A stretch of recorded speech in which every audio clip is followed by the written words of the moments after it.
অনেকের মুখে শুনেছি কৃত্তিবাস গোসাইয়ের নাম।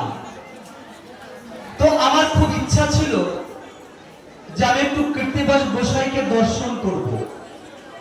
দীর্ঘদিনের ইচ্ছা, বিশ্বাস করুন। এই রঙ্গপুরের প্রদীপ গোসাই বাবাকেও বলেছি যে আমি একটু যাব। অনেক গোসাইকে বলেছি যে আমাকে একটু ঠিকানাটা দেবে, মাইক মার একটু আসবে, আমার ভোকালটা ঠিক করতে হবে, ভোকালটা ঠিক নেই। আর একটু কৃত্তিবাস গোসাইকে দর্শন করব, এটা আমার ভিতর থেকে চাইছিল। কিন্তু দুর্ভাগ্য আমি আসতে পারিনি, কারণ আপনারা জানেন যে আমার প্রতিদিন অনুষ্ঠান থাকে, প্রায় 2 মাস 3 মাস ধরে টানা। আজকের দিনে প্রোগ্রাম রয়েছে আমার রঙ্গপুরে। আমি সেখানে এসে শুনেছি যে এখানে অনুষ্ঠান চলছে, তাই আমি আজ এখানে চলে এসেছি। কিন্তু নীলিমাদির বাড়িতে বসে আমি গোসাইয়ের দর্শন পাই, যা আমার কাছে পরম তৃপ্তিদায়ক। সেখানে কিছু আলোচনা করেছিলাম। আমি এখানে প্রবেশ করার সঙ্গে সঙ্গে আমাকে এক গোসাই বলল, জয়, মতুয়াদের ভুলক আর গোলক তোমার আলোচনা করতে হবে। এর মধ্যে আমি দেখলাম আমাদের সবিতা দিদি হরি মন্দির প্রতিষ্ঠা করো, এটা একটা বাড়ি আজ্ঞার মধ্যে আমাদের আছে, এটা নিয়ে বললেন। বাবা কিছু বলে গেছেন, কিন্তু আমি আগেই বলি আমি হচ্ছে বিজ্ঞানের ছাত্র, সায়েন্সের ছাত্র। তো আমার দৃষ্টিতে হরিচাঁদ ঠাকুর একজন বিজ্ঞানী, আমার দৃষ্টিতে শ্রী শ্রী হরিচাঁদ ঠাকুর একজন বিজ্ঞানী, তাই আমার চিন্তা ভাবনা বিজ্ঞান ভিত্তিক। হরিচাঁদ ঠাকুর কি বলেছিলেন যে তোমরা হরি মন্দির প্রতিষ্ঠা করো? কারণ দ্বাদশ আজ্ঞার মধ্যে তো পাই। এখানে হরি মন্দির বলতে কি বুঝিয়েছেন?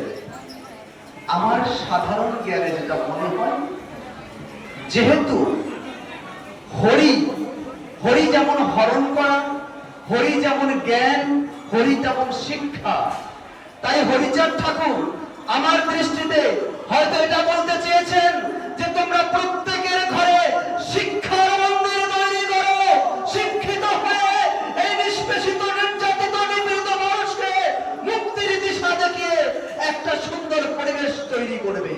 কারণ হরি মানে জ্ঞান, জ্ঞানের মন্দির। আর এই জ্ঞান যদি আপনার অর্জন করতে হয় তবে শিক্ষা ভিন্ন সেটা সম্ভব নয়।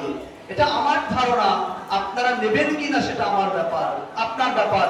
কারণ আলোচনা হচ্ছে একই বিষয়ে কিছু মানুষের মতাদর্শ, এটা হচ্ছে আলোচনা বিজ্ঞান ভিত্তিক যেটা চিন্তা ভাবনা। যেমন আমরা বলি ভুলক আর গোলক, যেটা আমাকে আলোচনা করতে বলেছিল। ভুলক আর গোলক জিনিসটা কি? আপনারা জানেন যে কিছুদিনের মধ্যেই আমার একটা বই প্রকাশিত হবে, মতুয়া স্বাধীন স্বতন্ত্র ধর্ম। সেই বইয়ের মধ্যে এইরকম ছোট ছোট জিনিসগুলো ব্যাখ্যা করা রয়েছে, যে ব্যাখ্যাগুলো একমাত্র বিজ্ঞান ভিত্তিক ভাবে লেখা রয়েছে। ভুলক গোলক, গোলক কি? গোলক হচ্ছে আমাদের, আমরা কোথায় থাকি? মায়ের গর্ভে, সেটার নাম জরায়ু।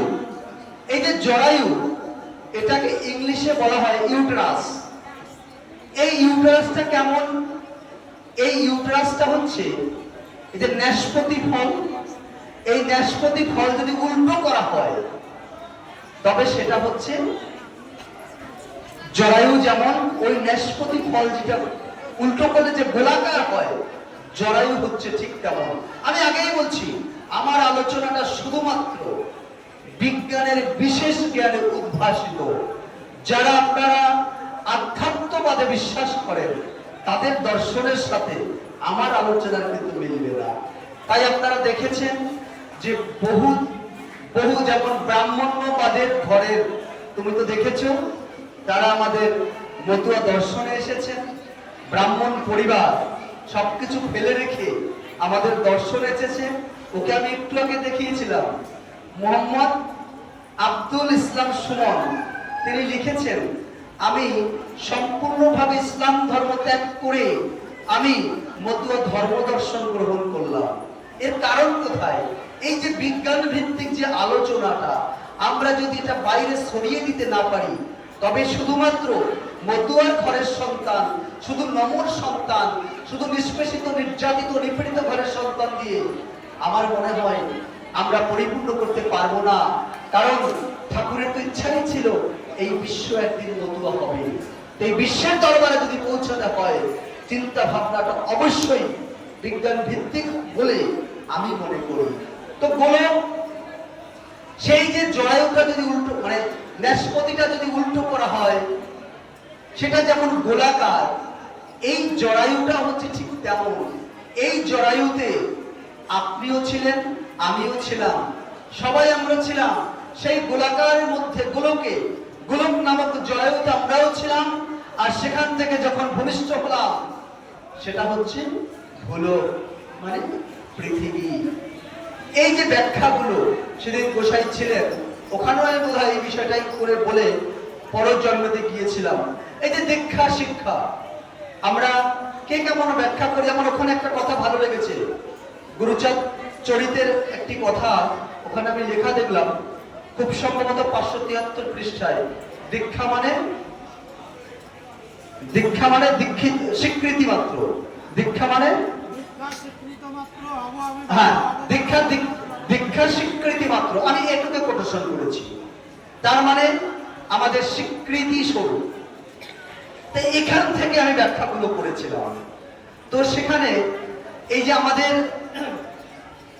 বাবা এখানে বলে গেলেন যে আমরা যারা গোসাইরা আছি, শুধুমাত্র প্রণামের জন্য যারা এটা করছি, এটা আসলেই ঠিক না। এটা সমাজের কাছে নিন্দনীয়। হরিচাঁদ ঠাকুর আমার কাছে ভগবান। আপনারা ভগবানের ব্যাখ্যা করেন আপনাদের মতো, আমি করেছি আমার মতো। একটু শুনুন, আমি কেন হরিচাঁদ ঠাকুরকে ভগবান বলি? আমি আমার হরিচাঁদ ঠাকুরকে কেন ভগবান বলি? আপনারা যেটা বলছেন পূর্ব রেফারেন্স দিয়ে, সেই রেফারেন্সে আমি যাচ্ছি না, আমি আমার মতো করে বলছি। সেটা কি? ভগবান এর ইংলিশ শব্দ হচ্ছে গড। গড বানানটা কি আছে? GOD, তাই তো? গড। জিতে কি আছে? গুড। ও অর্ডারলি, আর ডি ডিরেকশন। তার মানে GOD তে কি পেলাম? Good orderly direction. তার মানে ভালো কিছু নির্দেশের আদেশ তিনি করছেন, তিনি হচ্ছেন ভগবান। তাই মৃত জাতিকে একমাত্র হরিচাঁদ ভিন্ন আর কেউ ভালো নির্দেশ দিয়েছিল কি? নারায়ণ ভাই দিয়েছিল? একমাত্র হরিচাঁদ ভিন্ন। আসলে মাইকটার জন্য আমার খুব কষ্ট হচ্ছে, মাইকম্যান যদি থাকো একটু কাছে আসবে। তো এই মৃত জাতি ভালো কিছু নির্দেশ আদেশ হরিচাঁদ ঠাকুর ছাড়া আর কেউ দেননি। তাই যতদিন বেঁচে থাকবো, যতদিন প্রাণ আছে, ততদিন হরিচাঁদ ঠাকুর, শ্রী শ্রী হরিচাঁদ ঠাকুর আমার ভগবান, আমাদের ভগবান, আমাদের সবার ভগবান। আমরা সেটা পড়ে প্রাণে বেছে নেব। এই যে ভগবান, এটা আমার বিশ্লেষণ। আপনি নাও নিতে পারেন, আপনার ভালো নাও লাগতে পারে। আমার বিচার, যারা শিক্ষিত সমাজ, জ্ঞানী মহল, তারা কিভাবে নেবে তাদের ব্যাপার। কিন্তু আমি আমার হরিচাঁদকে কিভাবে দেখছি, আমি সেটা বলছি। চিন্তা ভাবনা, চিন্তা ভাবনা দর্শন ভিত্তিক জীবনের চলার পথে, বলার পথে আমাদের কৃতকর্ম। এই যে ঠাকুরমার ছবি এখানে দেখতে পাচ্ছি, নামটা কি যেন বললেন? দেবসোনা ঠাকুর। আজ কৃত্তিবাস ঠাকুর এই জায়গায় আসলো কি করে? একবারে যদি সেই প্রশ্নটা করি যে কৃত্তিবাস ঠাকুর এখানে আসলো কি করে, নিশ্চয়ই এই দেবসোনা ঠাকুরের স্বীকৃতির ফলে তার পরের জন্ম এই জায়গাটা পেয়েছে। পরের জন্ম মানে পরের প্রজন্ম, তার পরজন্ম। যেমন অবতার, অবতারকে হয়তো যারা লোককবিয়াল আছেন তারা তো আমার কথা ভালো লাগবেই না, তবে নতুন কিছু লোককবি আছে, শিক্ষিত লোককবি, অনেক পড়াশোনা করেন, তারা কন্টিনিউ যোগাযোগ করছেন এবং বলছেন যে তোমার এই ব্যাখ্যাগুলোকে আমরা প্রচার করব, এবং অলরেডি শুরু হয়ে গেছে। আমি দেখেছি বাংলাদেশের কয়েকজন দেখেছি, আমাদের এখানেও শুরু হয়েছে। অবতার, আমি কখনোই কাল্পনিকতায় বিশ্বাসী নই। আমাদের আপনাকে যদি এখন কুচি কুচি করে কেটে ফেলা হয়, এক ফোঁটা বীর্য পাওয়া যাবে? এক ফোঁটাও পাওয়া যাবে না। কারণ আমি সায়েন্সের ছাত্র, আমি এগুলো ভালো জানি। আমাদের ব্রেন, এই ব্রেনের পাশে ঠিক এই জায়গাটায় আছে থ্যালামাস। এই থ্যালামাসের পাশে আরো একটু নিচে থাকে দুটো গোল গোল, যেটাকে বলা হয় হাইপোথ্যালামাস। ওই হাইপোথ্যালামাস যখন থ্যালামাসকে ধাক্কা দেয়, তখন ব্রেনে আমাদের সূক্ষ্ম বুদ্ধি কাজ করে। ঠিক আছে? তো এখন যখন একটা নারী আর একটা পুরুষ মিলিত হয়, তখন এই বীর্য শক্তি অবতরণ, মানে অবতরণ, অবতার, অবতরণের ব্যাখ্যা কি করেছে ডিকশনারি? তার ব্যাখ্যা হচ্ছে যে নিচে নামা। তার নিচে কি নামে?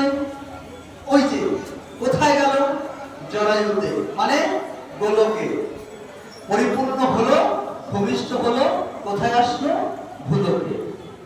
আমার ব্যাখ্যা। আমার আরেকটা ব্যাখ্যা নিয়ে ভীষণ তোড়জোড় চলছে, হয়তো এখানে বললে গোসাইরা অনেকে রেগে যাবে। বলবো? মারবেন না তো? মতুয়ারা ছাগলের মাংস খেতে পারবে কি পারবে না? একজন কবিয়াল পাইনি যে তারা বলেছে খেতে পারবে। সবার ব্যাখ্যা খেতে পারবে না, ছোঁয়া যাবে না, ধরা যাবে না, কিচ্ছু করা যাবে না। এটা নিয়ে আমি দীর্ঘদিন গবেষণা করেছি, দীর্ঘদিন। এই কথাটা অজানন পড়াশোনা ভক্তি হয় চূর্ণ, এই কথাটা কোথায় আছে? আচ্ছা, জমকলি প্রভাবে লীলামৃতের 5 পৃষ্ঠায় ওই অধ্যায়টায় এটা আমরা পাই, আদি লীলামৃতে। এখন ওই অধ্যায়টার নাম কি? জমকলির প্রভাব গ্রন্থ আলোচনা। ভালো করে বুঝতে হবে, মানে একটুকু যদি আপনার ব্রেন অন্যদিকে কাজ করে তবে ব্যাখ্যাটা বোঝা যাবে। গ্রন্থ আলোচনা একমাত্র আমি এটা করি, আর কেউ করে না। তো লীলামৃতে রয়েছে গ্রন্থ আলোচনা, তার মানে যে যে বইটা লেখে সেই বইয়ের আলোচনা তো সে সেখানে করে না। নারায়ণ, যে যে বই লেখে, আমি যে বইটা লিখেছি সেই বইয়ের আলোচনা তো আমি ওই বইয়ের মধ্যে লিখবো না, আমি লিখবো অন্যান্য বইয়ের গ্রন্থের আলোচনা। তারা তো সেখানে কি করলেন যে জমকলির প্রভাব গ্রন্থ আলোচনা, তার মানে এই অধ্যায়টা আমাদের আমাদের নির্দেশের অধ্যায় নয়, এটা হচ্ছে অন্যান্য ধর্মগ্রন্থের আলোচনা করেছে। এটা নিয়ে আমি অনেক আলোচনা করেছি, অনেক অন্য গ্রন্থের আলোচনা, অনেক সিদ্ধান্ত দিয়েছি। এরপরে অন্য গ্রন্থের আলোচনা। আচ্ছা, তো এখন ভাগবতের পাচ্ছি, ব্রহ্মবৈবর্ত পুরাণের পারে পেয়েছি, এবার ডিবেটে আমাকে ডাকতে পারে, তাই ওগুলো মার্কিং করে রেখেছি, ডাকতেই পারে। অলরেডি দুজন কবি সরকার বলছে জয়, এগুলো বলবো না, একদম চিনবেন, বললেই চিনতে পারবেন, সব থেকে টপ র্যাঙ্কে যারা আছে। তা আমি বলছি কাকা বাবু তুমি কবি সম্রাট হতে পারো, বুঝে নেবেন কার কথা বলছি, কিন্তু তুমি আলোচনায় বসো, সুন্দর করে শোনো। তা বলছে বাবা ঠিক আছে, কিন্তু তুই তো বুঝিস। আমি কি না, সত্য উদ্ঘাটন করতে হবে, কারণ তোমাদের বিবেকে আসে না ডাঙ্গা বাজাও ছাগলের চামড়া দিয়ে, সেই ডাঙ্গা রাখো কোথায়? হরিচাঁদের মন্দিরে। তো যদি ছাগলের পোষা যাবে না, ছাগল যারা পোষে তারা বাড়িতে গোসাইরা যায় না। আমার কাছে এক ভক্ত বলেছে বাবা আমি ছাগলের ব্যবসা করি, আমার বাড়িতে তো ভক্তরা আসবে না, তুমি কি একটু আসবে? আমি চাই অবশ্যই যাবো। সেই দিন থেকে আমি চর্চা করা শুরু করেছি। তার মানে জীবে দয়া নামে রুচি, মানুষের নিষ্ঠা, এখানে তো বলেনি ছাগল বাদ দিয়ে। জীবে দয়া নামে রুচি, মানুষের নিষ্ঠা, ইহা ছাড়া আর যত সক্রিয় ভ্রষ্টা। এখানে কিন্তু ব্র্যাকেটে নাই যে ছাগল বাদ দিয়ে, ছাগল একটা জীব। এবার তারা গোসাই এখানে কি করলেন? অন্যান্য গ্রন্থের আলোচনা করেছেন। এখানে কিন্তু এটা দেখবেন গোপীনাথ এটা আলোচনা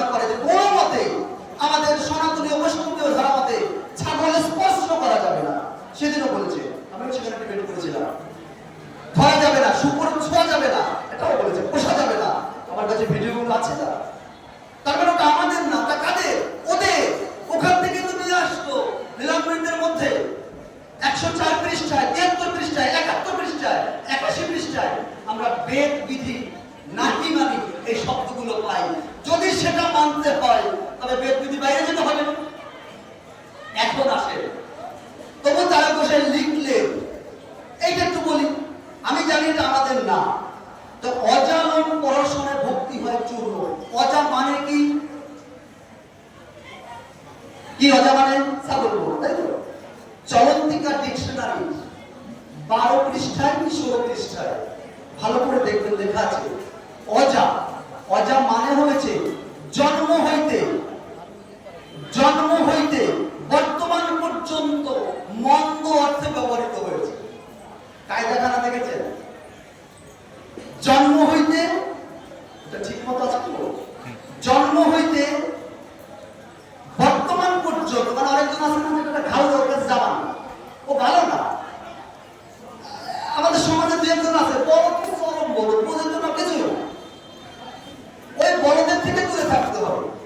নাম বলদ বলে না, গলায় আঙুল দিলে বলদ বাদ, ওই বলদ গুলো ওরা কিছুই বোঝে না।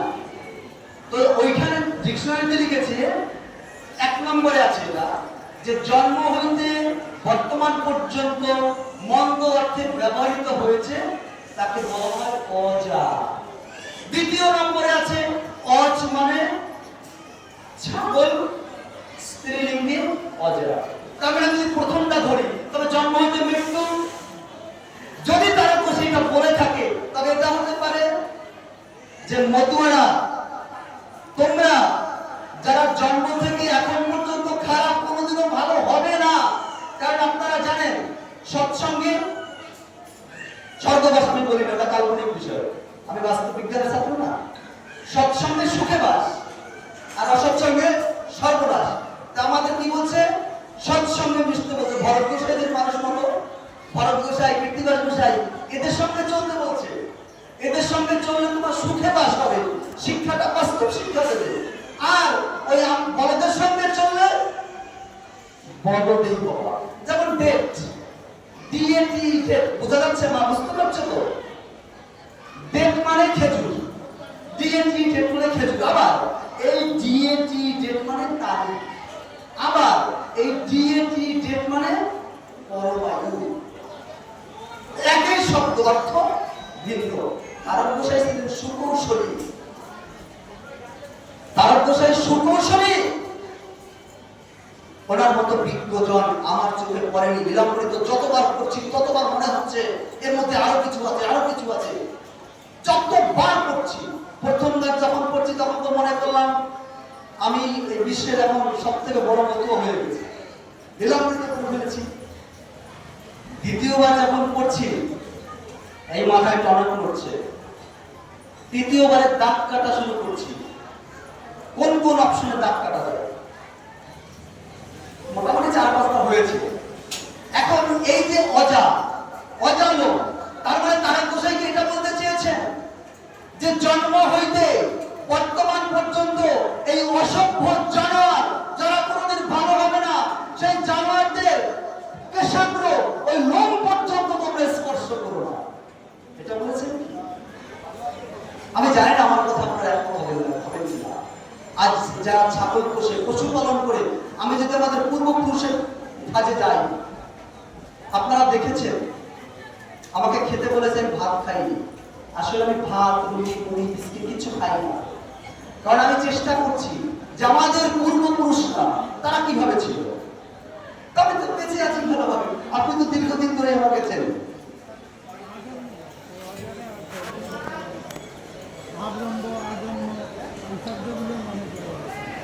তো আমাদের একই ভাবে আছে। তো এই যে বিষয়গুলো, সূক্ষ্ম দৃষ্টি, এই যে দৃষ্টিভক্তি, চিন্তাটা আপনার, এই জন্য আমি কোথাও গেলে পরে চত্বরে আমি এসেছিলাম একটু এই মন্দিরটা দর্শন করবো, একটু আলোচনা শুনবো। আমাকেই যে বলতে হবে প্রায় 7-8 জনের অনুরোধ না হলে, মানে আমি চাইছিলাম যে আমি তো বলি অনুরোধ আছে আমার সঙ্গে কারোর সঙ্গে মিশতে, কারণ আমি বলি আমার মতো করে একটা মানুষ ছাগল পোষে অভাবের তার নয়, তার বাড়িতে হরিভক্তরা যায় না, এটা কষ্ট লাগে গোসাই, এটা পাল্টানো উচিত। আপনারা যারা গোসাই আছেন বিবেচনা করবেন, যারা ছাগল পোষে, গরু পোষে, শুয়োর পোষে, হাঁস পোষে, আপনারা এদের বাড়িতে যদি যাওয়া বন্ধ রাখেন, আর যারা ঘুষ খেয়ে অট্টালিকা করছে, তাদের বাড়িতে যা বন্ধ করছেন না? একবার তো বিচার করছেন না? মাসে 10,000 টাকা ইনকাম করে 3 তলা বাড়ি কি করে হয়? সে বাড়িতে আপনারা যাচ্ছেন আর কায়িক পরিশ্রম করে পশুপালন করে জীবিকা নির্বাহ করছে, আপনারা বিধান দিচ্ছেন। এক পিএইচডি ধারী তিনি আমাকে বললেন, যাই তোমার ধারণাটা পাল্টাতে হবে, তুমি ছাগলের মাংস খেতে মানুষকে নিষেধ করো, ওটা খেতে বলো না। এটা ঠিক নয়। আমি বলছি না কাকু ওটা ঠিক না। আমি আমার থিসিসে লিখবো, আমি সত্য উদ্ঘাটন করব। প্রত্যেকটা লীলামণিতে যদি আমরা প্রত্যেকটা লাইন লাইন ব্যাখ্যা করি, তবে দেখা যাবে এর মধ্যে, কারণ তারককুশাই যখন লিখেছিলেন তার যে চিন্তা ভাবনা, সেই সময় দাঁড়িয়ে এরকম ভাবে কথা বলার মানুষও তেমন ছিল না। তবে কি হরিচাঁদ ঠাকুরের এক ঘরে হতে হয়? এই যে হরিবোল, আপনারা বিভিন্ন রেফারেন্স দিচ্ছেন। যদি ডিবেটে আসা হয়, যদি আপনাকে প্রশ্ন করি, উত্তর আসবে না, বাস্তব দেখাতে পারবেন না। ওই কি বলবেন, ওম সত্য থেকে মৎস্যকুম্ভ, এইসব বলবেন আপনারা। কিন্তু আমি যদি আপনাকে প্রশ্ন করি, যুগ, এই সত্যের দাপর কলি, এই যুগের অস্তিত্ব কি আছে, আপনি কি বলবেন? আপনি বলবেন যে সনাতনী ধর্মগ্রন্থে রয়েছে। তারককুশাই কিন্তু সুকৌশলে বলে গেছে মঙ্গলাচরণ। কি আছে মঙ্গলাচরণের প্রথম? কি আছে? হরিচাঁদ চরিত্র সুধা প্রেমের, হরিচাঁদ চরিত্র সুধা প্রেমের ভান্ডার, আদি অন্ত নাহিকার কলিতে প্রচার। সত্যের দাপরের শেষ হয় কলি, ধর্ম কলি যুগ কহে বৈষ্ণব সকলি। কারা বলছে? বৈষ্ণবরা। এই যুগের কথা কারা বলছে? বৈষ্ণবরা। আমরা বলছি না। এরকম এখন এটা বলতে গেলে কি হয়, এগুলো আমি বইতে লিখছি বা থিসিসে লিখবো, এটা নিয়ে গবেষণা করবেন। পৃথিবীর যত শাস্ত্র গ্রন্থ না, যত বই আছে, যারা এডুকেটেড পারসন তাদেরকে জিজ্ঞাসা করবেন, বাবা তুমি কোন বইতে এই যুগ পেয়েছো? একমাত্র পৃথিবীর মধ্যে হিন্দু সনাতনীদের ধর্মগ্রন্থের মধ্যে শব্দগুলো পাওয়া যায়। তারককুশাই কিন্তু সুকৌশল এড়িয়ে গেছেন। এক জায়গায় বলছেন বৈষ্ণবরা বলেছে, আর এক জায়গায় বলছেন পুরাণে নিরখী। পুরাণে নিরখী, তার মানে এটা আমাদের কথা না। যদি সেটা হয়, তারককুশাই কি করে লিখলো? কাজটি আমার মন্ত্রবীজে কায়দাটা দেখেছেন। তার মানে গভীর অনুশীলন, গভীর অনুশীলন। ওই শোনা কথা নিয়ে আলোচনা করলাম। আমি যদি এটাকে বলি যে ওই সময় দাঁড়িয়ে আমাদের এই সূত্র সমাজের মধ্যে ধর্ম, এই ধর্মগ্রন্থ যাতে অন্য মানুষও পায়, তার জন্য এটাকে ইনক্লুড করা যেতে পারে না। এর কারণ আছে তো, এর ব্যাখ্যা লীলামৃতে দেওয়া আছে। লীলামৃতে 249 পৃষ্ঠায় দেখবেন যে বর্ণসন্ধি সংশোধক এই পরিবর বহু পরিশ্রম করে লিখিচারিবা। আর তার আগে লিখেছিবি যে পরিবর যাদবের হন খুলল তাদব, তার হাতে আরেকবার পরাজিত। আচ্ছা।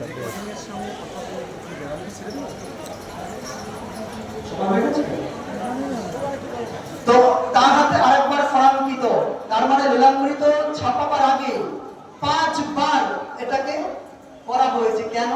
এর ব্যাখ্যা লীলামৃতের মধ্যেই রয়ে গেছে।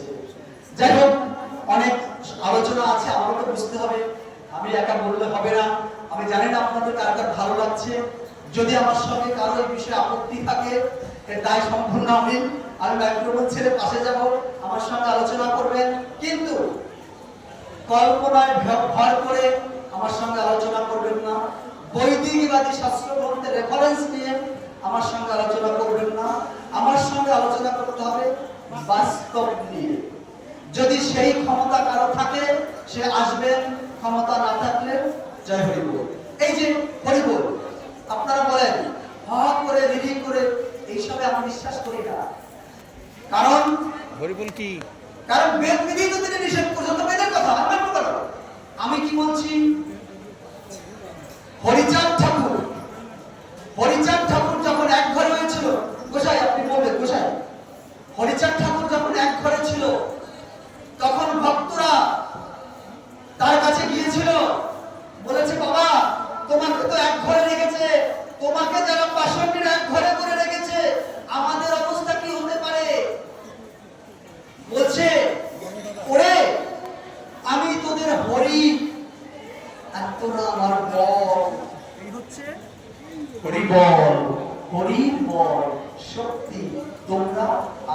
শক্তি। এবার যদি আপনি দেহগত ভাবে নেন, হরিবোল করলে কি হতে পারে? হরিবোল হরিবোল করবেন, কি হতে পারে? শক্তি হবে। Exercise, physical exercise is the movement of the nerves of our body according to good health and moral strength. এই যে মহামন্ত্র হরিবোল, কেন কাজ কি? এই যে দমের সাথে যার অ্যাজমা আছে, অ্যাজমা তো সারে না, আপনি ঠিক মতো সিঙ্গাপ বলতে বলেন, অ্যাজমা যদি থাকে আমার কাছে পাঠিয়ে দেবেন। আমি নিজে প্রমাণিত, আমার শ্বাসকষ্ট কমছে না, তো একজন আমাকে বসাই বললো তুমি সিঙ্গা খেলো, তুমি তো দেখা যাবে সিঙ্গা বলে যাবো, তো আমি কয়েকদিন সিঙ্গা বলছি, বিশ্বাস করুন বাবা। এর কারণটা কি? কারণটা হচ্ছে লাংয়ের যে ক্যাপাসিটি, এই যে ফ্যারিংজাইটিস, ল্যারিংজাইটিস, বিজ্ঞান, এই যে এটা নিয়ে আমার বই বেরোবে। এই যে হরিচাঁদ ঠাকুর কেন পান্তা ভাত খেতে বলতেন? আমি বলতে পারি যাদের সুগার আছে, আপনি কন্টিনিউ পান্তা ভাত খান, পান্তার যে জল সেটা কি ভাবা যায়? আমি আগেই বলেছি হরিচাঁদ ঠাকুর আমার চোখে একজন বিজ্ঞানী। এখন সে আধ্যাত্মিক ব্যাখ্যা করবে গোসাইরা, আধ্যাত্মিক ব্যাখ্যা করবে গোসাইরা, আর বাস্তব ব্যাখ্যা করবো আমরা। হরিচাঁদ ঠাকুর তো মহাসাগর, সেই সাগরে কি শুধু এক মাস থাকবে?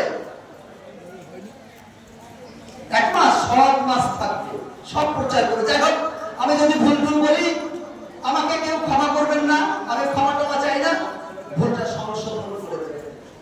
আমি আপনাদের রক্তরসের বিন্দু, আপনাদের ঘরের সন্তান, এই নিষ্কৃষিত নির্যাতিত কঠিন ঘরের সন্তান।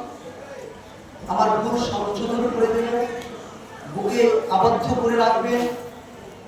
এই জায়গাটা আসা আমার একটা বিরাট। পতিত পাবন বলেন। পতিত পাবন কেন? তাই পতিত কি? অনেক সময় লেগে যাবে না, ছোট করে বলো, অল্প একটু বলে যাও। ছোট করে পতিত পাবন বলুন। পতিত পাবন এটা কি জাতি পতিত না অন্য পতিত? এইটা আমি বলতে চাচ্ছি। শোনা মৃত জাতিকে যিনি উদ্ধার করেছিলেন, যেমন যেমন টোটাল লীলামৃতের মধ্যে একটু টাচ দিয়ে দিতে হবে, একটা লাইনের মধ্যে টোটাল লীলামৃতের ব্যাখ্যা করা আছে, একটা লাইন। আমি অনেক কবি, এখন আমার এই বক্তব্যগুলো তো আপনারা বিভিন্ন ইউটিউবে বিভিন্ন জায়গায় শুনছেন, প্রায় 1 কোটির মতো ভিউয়ার্স দেখি আমার ভিডিওতে, তো অনেক মানুষই তো শোনে। তো সেখানে বলা আছে যে টোটাল লীলামৃত একটা লাইনের মধ্যে আছে। এখানে কে বলতে পারবেন সেই লাইনটা? একটা লাইনের মধ্যে টোটাল লীলামৃতটা আছে। সেই লাইনটা হচ্ছে ওই যে কি আছে, পঞ্চ সহদর পতিত পাবন হেতু হইলা অবতার। পতিত পাবন হেতু হইলা অবতার। হরিচাঁদ ঠাকুরের আসার কারণ, তার আন্দোলনের কারণ, তার প্রচারের কারণ ওই একটা লাইন। এই একটা লাইন নিয়ে হচ্ছে লীলামৃত। কারণ এই পতিত জাতি, এই নিষ্পেষিত, নির্যাতিত, নিপীড়িত জাতি যে উদ্ধার করতে এসেছেন, উদ্ধার করেছেন, তাই তিনি হচ্ছেন আমার পতিত পাবন। পতিত মানে যে অবহেলিত, অবাঞ্ছিত, যাদের ধারে কাছে কেউ যায় না, এগুলো এরা ভালো বুঝবে। আমার ব্যাখ্যা অন্যদিকে চলে যাবে। এবার আপনার সাথে আমার আলোচনা আছে। যাই হোক, আমরা এখানেই শেষ করবো। যদি ভুল বলি আমাকে সন্তান নিয়ে আমার ভুলটাকে সংশোধন করে এই নেবেন। অজালম নিয়ে, পতিত পাবন নিয়ে আলোচনা আপনার সাথে আছে। তো এবার আমরা সবাই একটু হরিচাঁদের উপরে নিজেকে সমর্পণ করবো, হাত দুটো করে করে আমি ধ্বনি দেবো, আপনারা একটু হরি বলে বলবেন। জয় জয় শান্তি হরি প্রতিপদানন্দে, হরি বল হরি বল হরি বল। এই জায়গাটা আমি জানি না